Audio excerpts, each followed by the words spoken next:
Hey folks, and welcome back to COVID Chats. My guest today is my sister. It's a pleasure having another family member on the program, and in this one we talk about architecture and urban planning, cities, density, all in the wake of COVID, and also thinking about the future and what it will be like. I hope my collar doesn't frustrate you quite as much as it's frustrating me right now, but regardless, I think it's a great episode, and I hope you enjoy.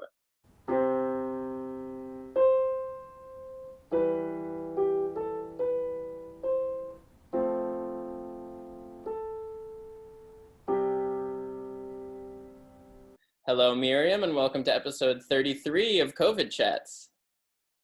Hi, Ruben. Great to have you on the program. Always fun to have family members on the program. I've had a few of them of late with Uncle Martin and, of course, our mother. So this is great. Yeah, I'm happy to be here. Although I am the fourth family member to be on the show, so I'm trying not to be offended, but I'm happy to be here now. Well, just think about all the other family members I've scorned. So That's true. That's true. Yeah, fourth least scorned. That's the scorned. title I give myself. So episode 33, this is exciting for me. Always great to have people on, and I think you offer some interesting perspectives when it comes to talking about architecture and urban planning. But before we jump into that angle, I always like to just start off with a how are you? How are you doing? I'm doing well. Thank you for having me on the show. Happy to be here. I'm in New Haven right now. School ended for me. I just finished my master's degree, and I completed that about 2 weeks ago. So things have been a bit more laid back since then. And New Haven is really nice right now. The weather is good. There's space to go outside. It's a nice place to be. Well, I'm very, very glad that you were having a good time and relaxing a little bit. I know you were working very hard for that architecture degree, which of course you have earned, and I'm very, very happy for you on that front. So congratulations again for that. Thanks.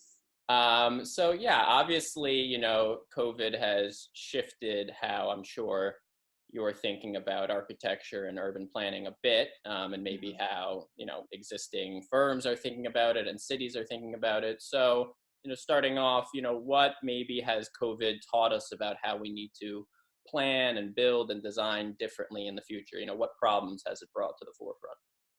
Yeah. I think it's a great question. I don't think we have the answer yet.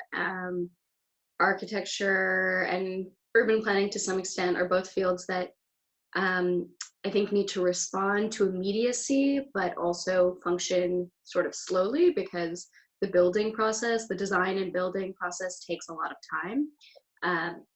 It just doesn't happen very quickly. But I think that it's definitely on the forefront of people's minds. So there's some immediate ramifications, and I think urbanists are cheering because a lot of streets in a lot of cities have been closed down to cars, allowing for people to use that space and maintain social distance. Yeah. Or I guess we really should say physical distance. Yes. So maintain physical distance. Yeah. As a geography undergrad, I think it's important to differentiate. So that's something that I think many urbanists and kind of people who are writing about urbanism are excited about. And then on the flip side, there are challenges to the current situation in terms of urbanism. So in general, the kind of progressive approach is to push for more shared transit. But obviously the idea of shared transit right now is compromised, and many people feel safer using private cars. So I don't think there's one conclusive response, but urbanism is being affected drastically by COVID. In terms of architecture, there's the really practical, in the sense that the industry has taken a big hit because a lot of construction projects have stalled, and there's kind of a retraction in the market. And then there's also the maybe more theoretical part about how to redesign spaces, not just for this period during COVID, but sort of with the idea that we will be living with increasing numbers of pandemics, just like we're living with increasing natural disasters due to climate change. Right. Yeah, no, I'm interested in that sort of disaster planning element, and I have a question about that going forward. But certainly I appreciate in New York some of the street closures. It's given me more room to ride the bike, and that's nice having the freedom for that.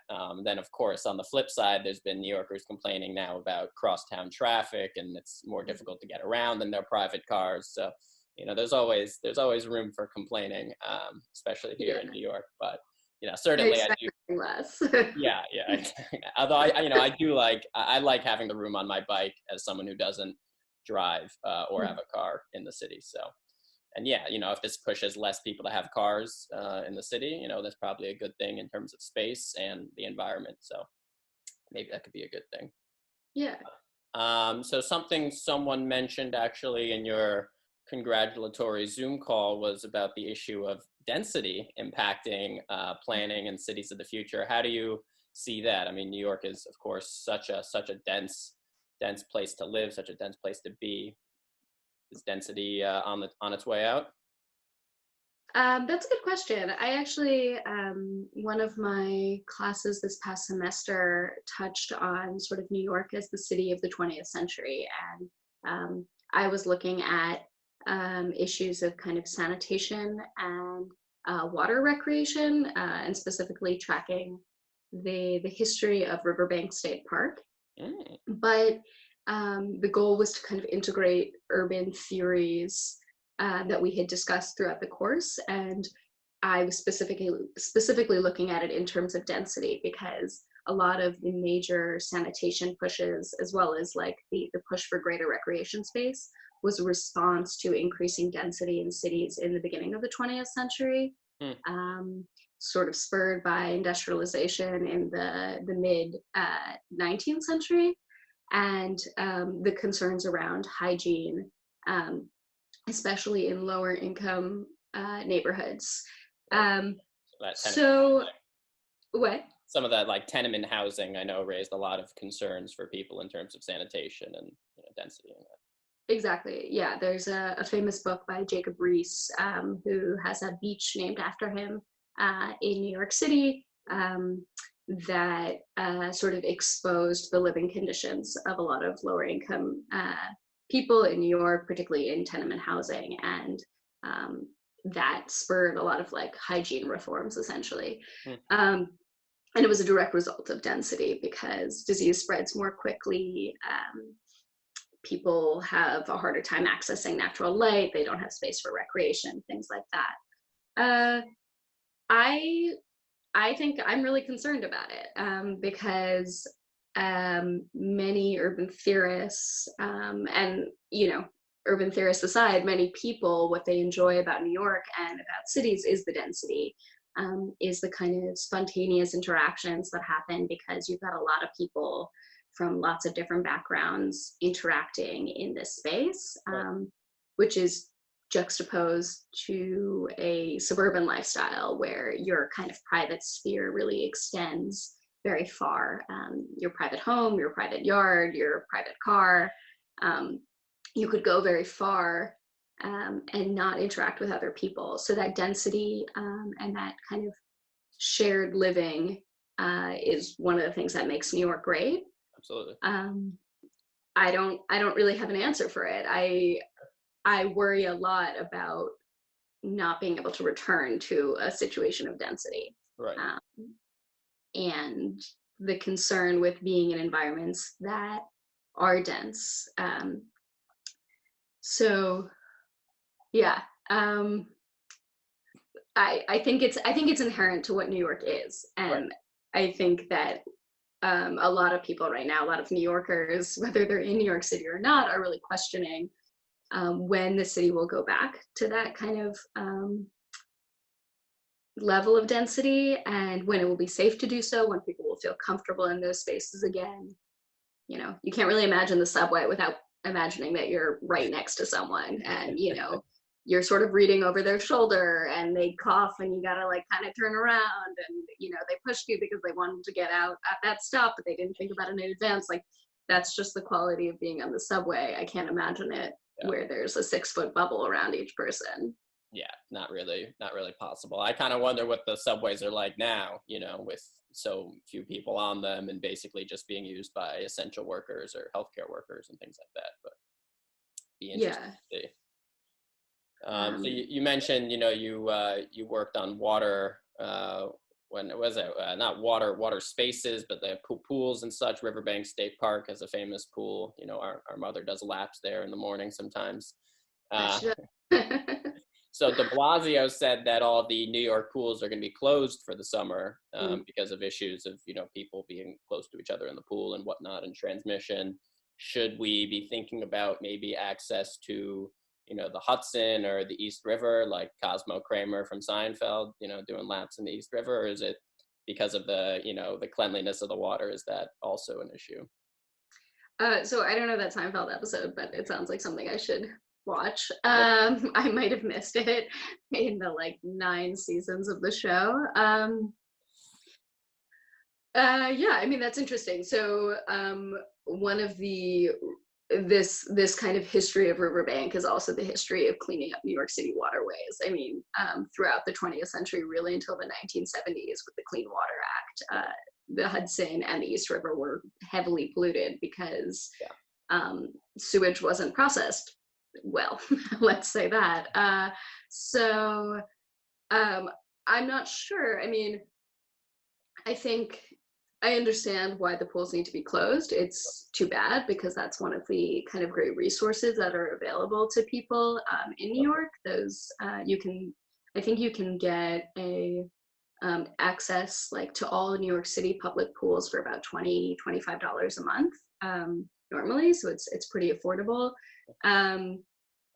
And of course, the Hudson and the East River have much more space, but because they're also used for shipping, for commercial uses, the area that people can actually use within that is circumscribed, right? So I don't know for sure how that could be managed in a way that still maintain distance. It might be something like there are caps put on the number of people that can use the space. I actually spent last summer, as you know, but I'll share, in part of the summer in Sweden, in Gothenburg, which is Sweden's like second largest city. It's a kind of major university town, and it also had a very important shipping industry. And the port closed in the 1980s, and they've been in the process of revitalizing that kind of industrial area, which is something we were looking at as architecture students. But one of the nice things is that they converted the sort of industrial zone into a recreation space, and there was a pool that was positioned. So even though you were actually swimming in the harbor itself, in harbor water, but it wasn't very big, so they like kept sort of a tight limit on the number of people that could use it. Sure. So that could be a model. It could be expanded. It's pretty common in Scandinavia. I know there are a bunch of other cities that have done this kind of harbor pool, and cool. It's a lot of fun. Yeah, that's fun. I mean, it's kind of nice to be in a place that that used to have a different purpose and now has been, you know, repurposed for public use. I don't know. There's something fun about knowing the history of the place that you're in, and you know, I think about all the piers on the west side of Manhattan, and you know, some of them are full of sort of decrepit wood, and it's like, you know, when will this change? Will something be done with this area? And I feel like maybe swimming areas. I know some of them have been turned into like kayak, you know, rental places and things like that, but could be. Yeah, that's sort of a style of, I think it's becoming more and more common, and I would say it's like sort of a method of adaptive reuse, sort of in the like broader genre of historic preservation, where you maintain elements of the existing infrastructure, but then you adapt it for a new purpose. So, you know, those docks might have been used for commerce or like industry essentially, and now they're recreational. it's not unlike the High Line with retaining, you know, the tracks in the ground, but obviously like it's no longer used as a railway to move meat from the meatpacking district to Right. restaurants. Right. Yeah. Thankfully, they figured out another way to get the beef uptown. Yeah. So, how can we maybe rethink and replan the layout of the country a little bit? Should we be encouraging people to leave cities and reinvest their time and money into more rural parts of the country? Hmm. I don't want to say that because I love cities, as you Right. know. And um, you know, that sort of makes me sad. But I think there will be a push towards more.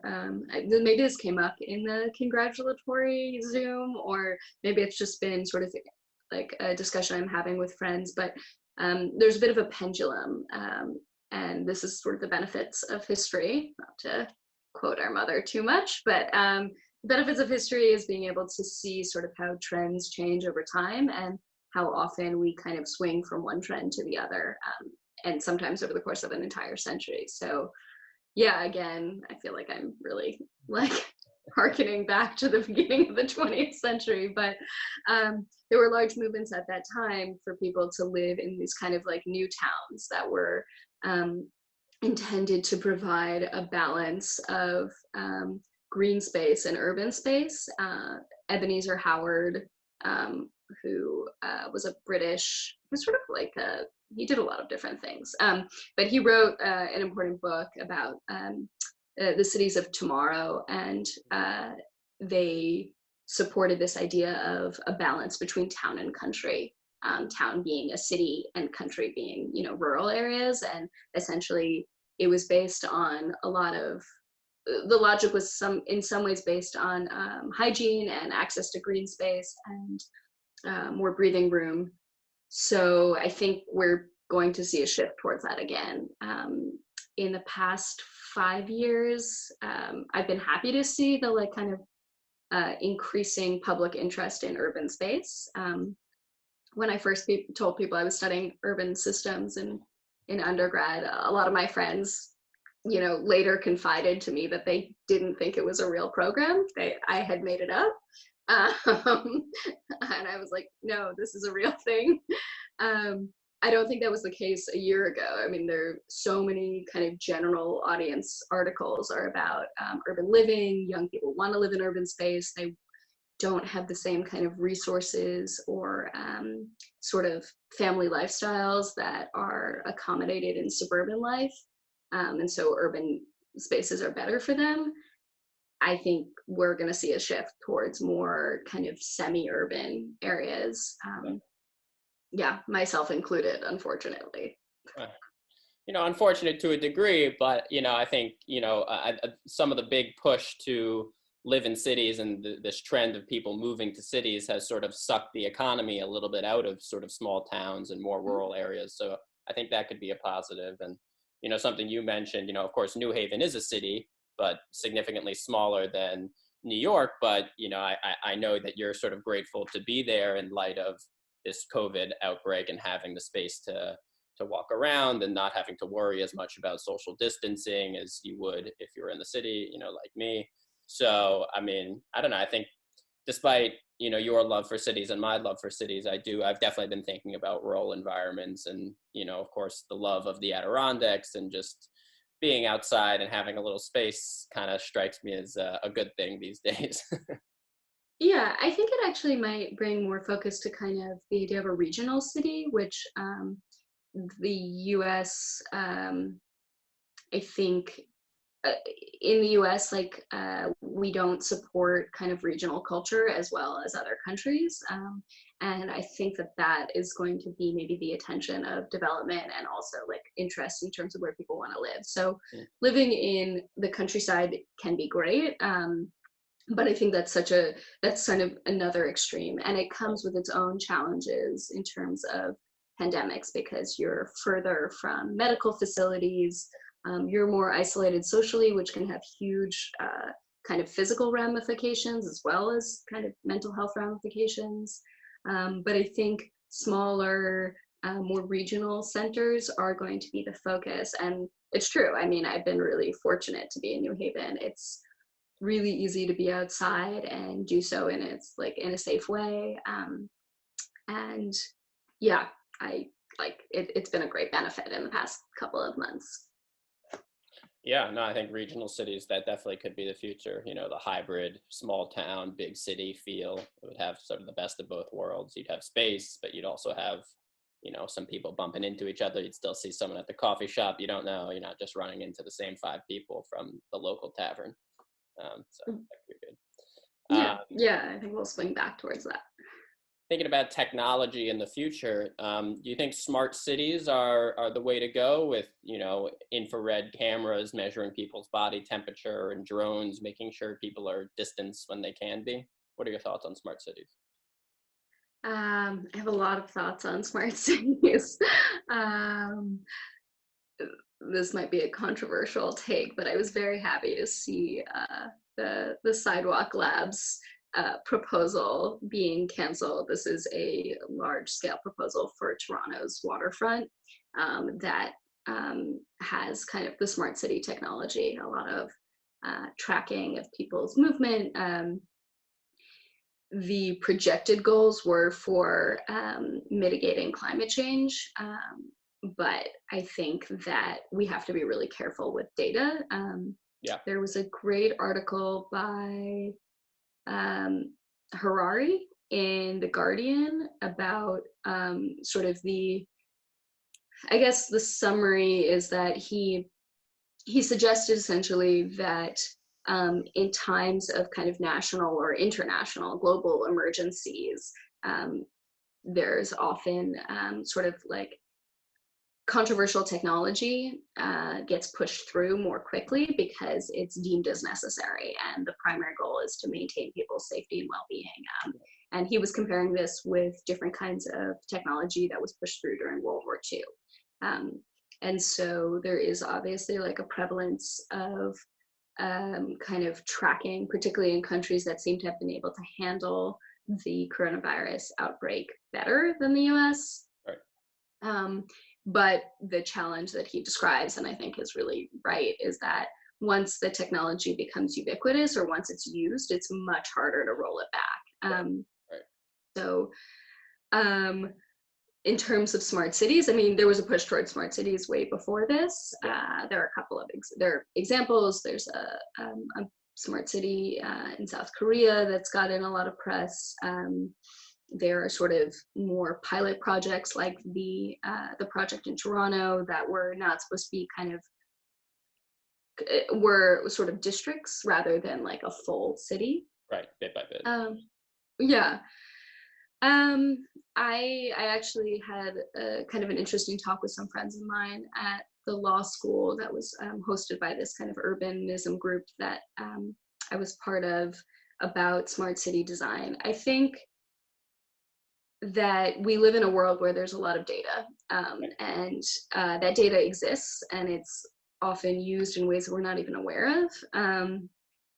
But I guess to just speak in general terms, I think we have to be really cautious because I guess taking from the Harari article, like once the data is used in a particular way, it's very hard, even if it's used to meet a goal in a moment of crisis, it's very hard at that point to then return to not tracking people, to not watching their every move. And there are some sort of inherent biases, or not inherent, there are systemic biases that can then be kind of facilitated through data in a way that they might be occurring anyways, but data makes it easier. So just, to be specific, I guess, so last semester I edited an issue of the Yale School of Architecture's student-run newspaper called Paprika, named after the signature carpet within the school, the color of it. And it was on security and design at different scales, so from kind of the urban to the body. And one topic that was written about by a friend of mine at the law school was the use of surveillance cameras in Detroit to Mm, help reduce crime on the streets. mm, And at first it was kind of effective, but then that data was being processed by the police and started being installed in kind of public housing projects. mm. Um, and it was essentially compromised, right? It was no longer maintaining the safety of the streets. It was actually being used to perpetuate biased policies against lower income and often minority community members. Yeah. So Yeah, no, that's a huge problem. We don't want technology to exacerbate, our biases that already exist and just make them worse. And we definitely don't want to see, as Harari points out, some kind of big brother dystopian society when all this technology is pushed through in a time of crisis. But what do you think maybe about lower tier sort of smart city or automation, like, touchless technology, automatic doors, voice activated elevators, hands-free light switches, and temperature controls? Are you in favor of that kind of stuff?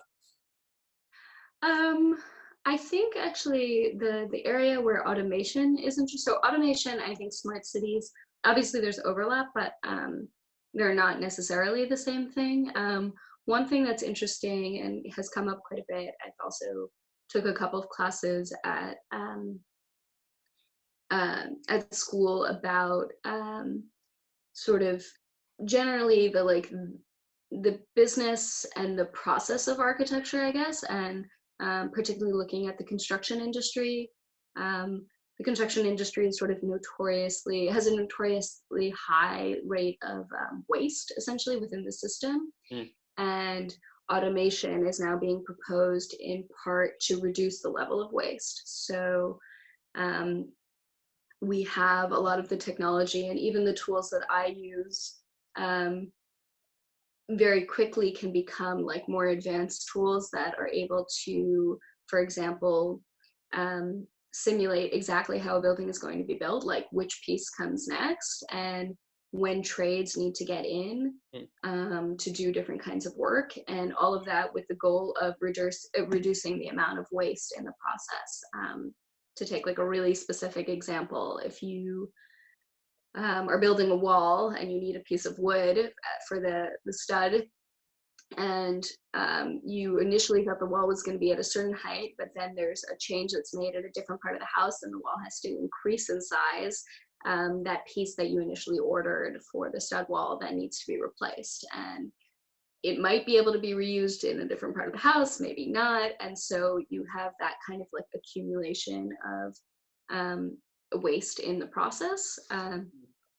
And automation is sort of projected as benefiting the construction process by reducing that, giving us better tools to sort of simulate how something is going to be built, right. what's going to be needed, improve the timing of all the different integration of different consultants, and then reduce like the overall waste of the project, the efficiency of its construction. So I think that's definitely a benefit, as long as you don't and it's a fine balance, I guess, as long as you don't let the automation dictate the design. It will inherently influence the design, Right. but you want the design, or at least for me, the ultimate goal of the design is to create beautiful spaces that people enjoy, Right. and that work well for the purpose. So the automation should be seen as like a tool to support that, but not as a means of sort of distracting from the ultimate goal.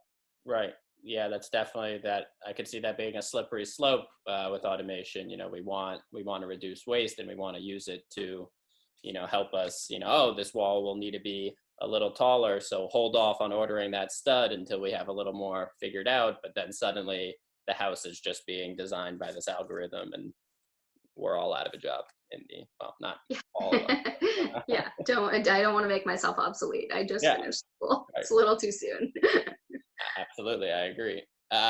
So, that's interesting, kind of branches off to a next question I have. What are some common architectural woes that frustrate you? One that comes to mind for me is the lack of foresight that some builders or planners have when it comes to windows and birds flying into them and dying. I find that very frustrating. Oh. That's funny. Actually, I mean, I have some broader ones about the field in general. A lot of it has to do with like kind of the practice of architecture. Uh, Architects are sort of notoriously underpaid and overworked for the level of education and the kind of quality of problem solving that they can achieve and execute. Mm.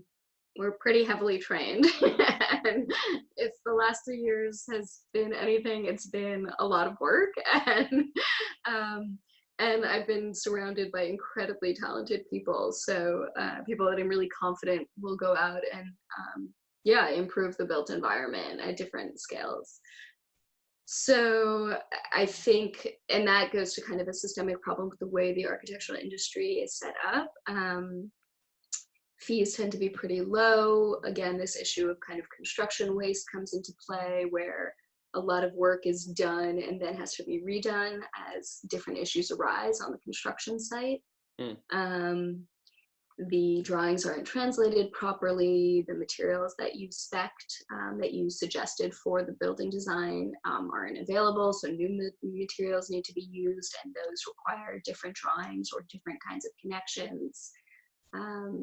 There are delays in construction that just can't be foreseen, right? It happens in the real world. There are all kinds of things that happen, permits, weather, just to name two. Sure. So that to me is kind of like a larger set of architectural woes about improving the process in which architecture gets made, right.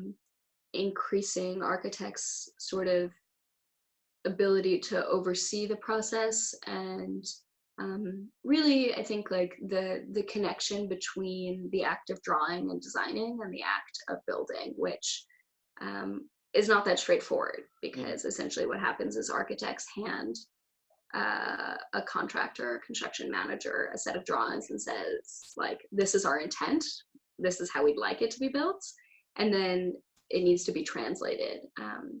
But to go from a 2D drawing or a representation of 3D space to then building something is, it's a big leap. And you might know this because of your time working for Habitat for Humanity. I don't know if they gave you drawings or they did instruction more through like verbal direction. Yeah, it was more verbal direction. We would be told to sort of work on a certain element of the house, we'd be shown how to do it, and then we would go off and do it. Yeah. So I did a summer project while I was here, or while I was in school, building a house with some classmates that ended up being affordable housing, and working with a really great organization, nonprofit in New Haven called Columbus House, that helps support people who have experienced homelessness and helps them kind of establish themselves in new homes. And that was actually how a lot of the design work got done. I mean, we had done a whole design process going through the various design phases. We created a set of construction documents, but at the end of the day, a lot of the actual building was our project manager looking at drawings, correcting things, drawing things in the dirt, you know, explaining how to build connections verbally or doing a quick sketch on site, and it's a pretty good representation of how things actually get built. So that's, sorry, this was about woes, right? This was about woes. I mean, you've spoken about sort of some of the macro issues, which I think are good. I raised, of course, that the micro issue of the windows, and if we just angled them 20 degrees down, it wouldn't affect our perception of the world looking out, and then it also at the same time wouldn't reflect the grass and the trees, so these beautiful birds wouldn't be smacking into windows. But macro problems are of course important to address as well. No, I have some micro woes too. Yeah, those were macro. My micro woes. The bird thing is interesting. That is a problem. Um, Not one that I think about so often, but maybe should be more at the forefront of my attention. I don't know. There's some like trends in housing that I would like to like banish. Like I think floor to floor like carpeting. I just think it should not exist. I think it should be abolished. I have been looking at apartments recently because my lease will be ending soon, and that's just like something that I don't really understand. You kind of never can fully clean it. There's so many beautiful carpets like that you could choose, but instead you're stuck with this like one thing. I feel like you always have a remnant of the last tenant. Like you can never really get that, you know, like the life of the last tenant out if you have carpeting. So that's my micro woe. Yeah. I mean, I have some others, but that would be a big one that I've realized I do not support. Those paprika Florida wall carpeting, you know. Yeah, in school, I guess we make an exception. It was a pretty unique carpet, and makes, I guess, was the impetus for the name of our newspaper and all of these other things. But yeah, I don't encourage it in home design. Something I've seen, was recently reading about, and obviously a trend I've seen is, you know, these contractors building massive glass skyscrapers in Midtown Manhattan and other parts of Manhattan. And then those, you know, skyscrapers are largely empty. And I was always wondering, you know, how does that work exactly? Why is that profitable? And then what I was reading was that investment companies often buy those apartments because they have value and they retain value, but they don't actually have anybody living in them. So people are essentially investing into these empty apartments, and we're just building these massive skyscrapers. And it just seems like a problem on so many levels. I'm wondering if you have any thoughts about that. Yeah, I think the period of glass skyscrapers has been too long, both for commercial uses. So, I mean, the I guess since basically like the mid 20th century, maybe a little bit earlier, with kind of modern design, glass and glass curtain walls have been they were essentially a technological innovation that had become sort of ubiquitous. Mm. I think in terms of uh, yeah, like I guess business spaces, I think that trend might be ending now because with kind of working from home policies and reducing density in workplaces in general, there's not going to be the same need for those kind of large office towers. So I think we'll move away from that a little bit. There's also kind of the residential side, and I've also read, you know, like different articles about these kind of I guess like ghost towns, but within a glass skyscraper. And yeah, that they're used by incredibly wealthy people to have like a stake in a place, and it's an investment tool. There's been a lot of criticism, which I think is generally fair and I agree with, which is that those people don't live there, they don't take part in the life of the city, they often have different ways of getting around taxes, or they get major tax abatements. So they don't invest in the city both financially and socially. And I think we should avoid that as a method of development. I just don't think that's a productive way to develop places. Yeah, it's frustrating to see, you know, both in terms of, you know, the classic New York skyline, and then, you know, and of course there's more serious issues with that building process and whatnot.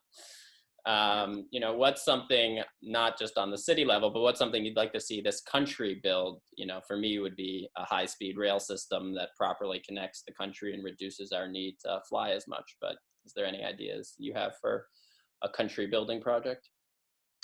Yeah, I mean, I agree with you. High-speed rail would be great. The US is really, really behind both Europe and Asia in terms of high-speed rail. Yeah. And as someone who was like fortunate to travel quite a bit before, I mean, it's wonderful. It's great. you get to see a lot more. You have the convenience of like being dropped off right in the center of a place rather than always having that like 2.5 hour commute from Right. actually disembarking and getting your luggage and going through customs and getting on some kind of transport. That whole leg doesn't really exist in the same way if you're traveling, Mm. because the convenience of sort of being dropped at the center. And train travel can be really enjoyable. So yeah, definitely high speed rail. I think with that is just the idea of infrastructure. I mean, the infrastructure in general like ages and has basically like a 50-year lifespan before it needs to be rebuilt or repaired in some way. I think there's been a lot of focus on kind of green infrastructure with the idea of a Green New Deal, but looking at the economic recession, maybe depression, as an opportunity to reinvest in American infrastructure. Again, kind of learning from history, with kind of New Deal era public and civic infrastructural projects as a way to employ many people who are unemployed, to Right. build a sense of pride in kind of like America that's based on, I would say, positive things rather Yeah. than misguided ones. Yeah. Um, and yeah, and like to kind of build many of the systems that we don't have, that we haven't invested in. Right. So yeah, high speed rail. I mean, I think continued kind of like park expansion and maintenance. Right. I'm trying to think what else. Many important kind of civic institutions were built during that time too. Post offices, Mm. schools, recreational facilities. Right. Right. And then, as much as it's important to build new things like a high-speed rail system, certainly what you bring up, we have to repair our old infrastructure, those crumbling concrete bridges and whatnot. Everything needs a refresher, needs an update. Putting people back to work in a New Deal format could be great for the cohesion of the country and also just for these, old and outdated and dangerous bridges, tunnels, and whatnot that really sorely need an update.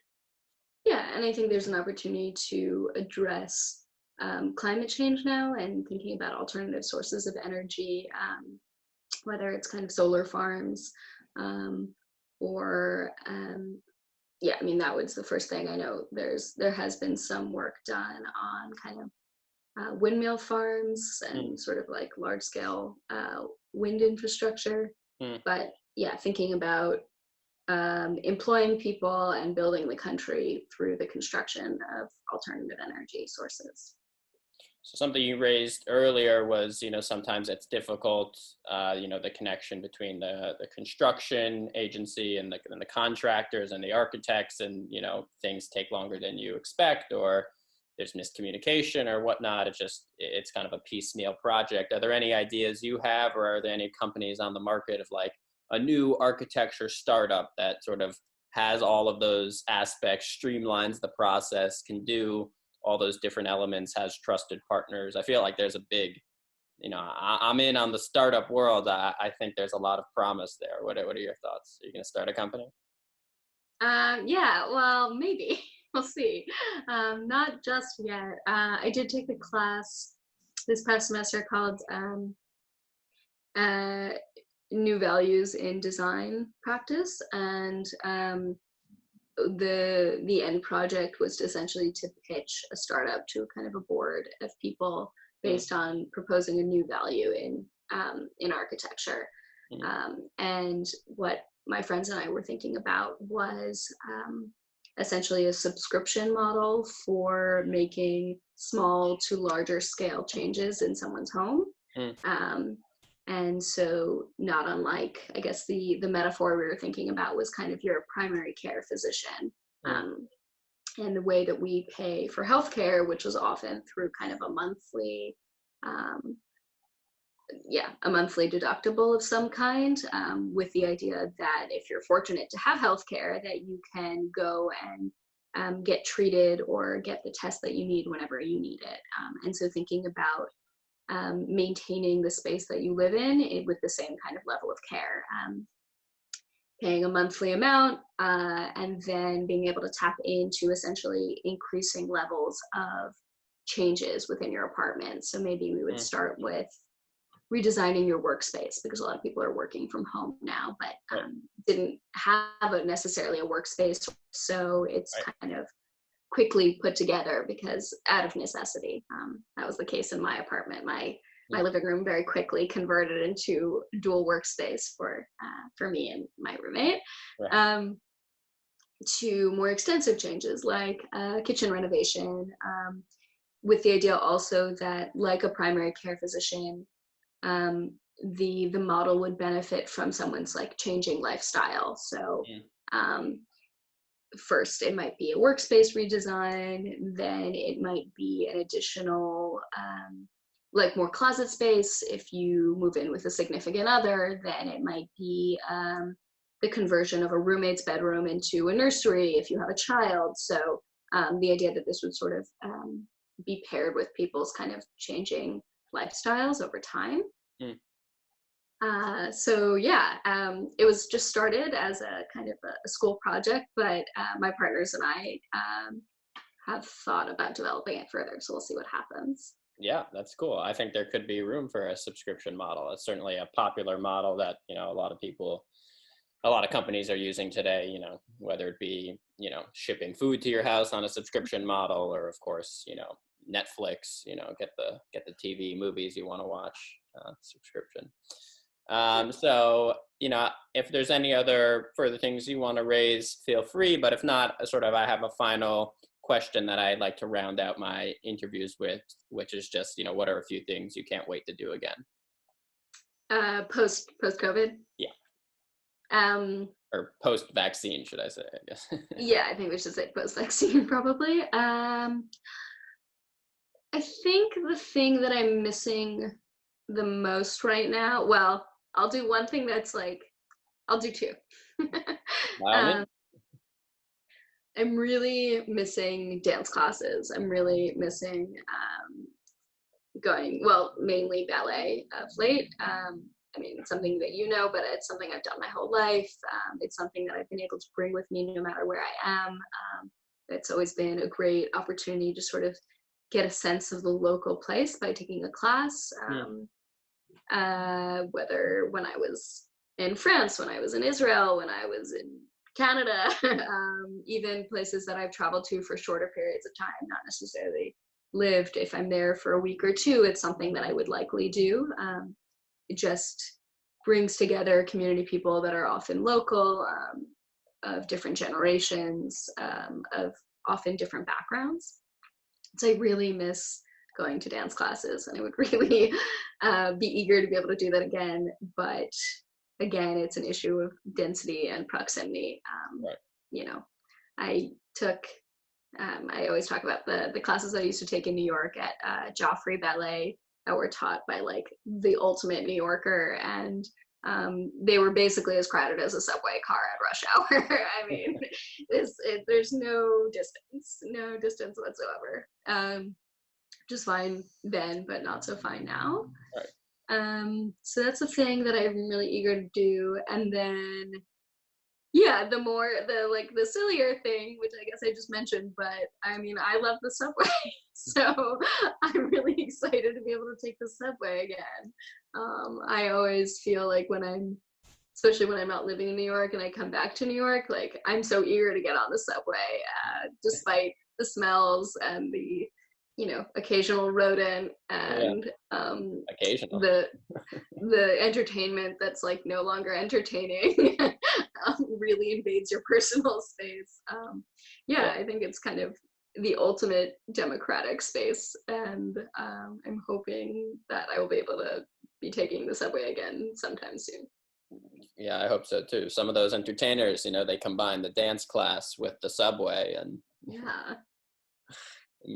they don't always ask for like audience participation, which I usually don't really want to agree to. But the last time I was on the subway, I had he was, I mean, he was like a phenomenal dancer and like super, like what he, like the way that he was dancing, I was like kind of amazed, but also like no personal boundaries. I Yeah. mean, at some point actually, like a woman who was sitting who was older, we had to actually like sort of a couple of people like helped move her because he was hanging off of the sort of like horizontal bars that are parallel to the top of the car.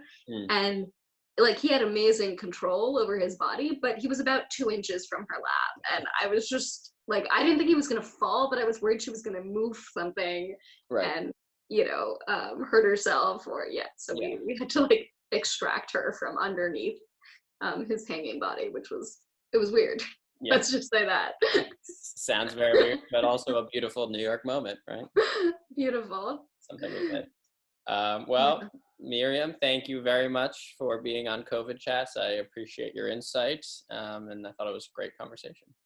Yeah, thank you so much for having me. This has been great, and yeah, I'm looking forward to more chats that I can listen to.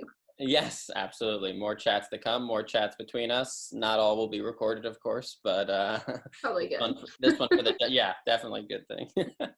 All right. Well, thank you again, and hope you have a great rest of your Sunday. Thank you. You too.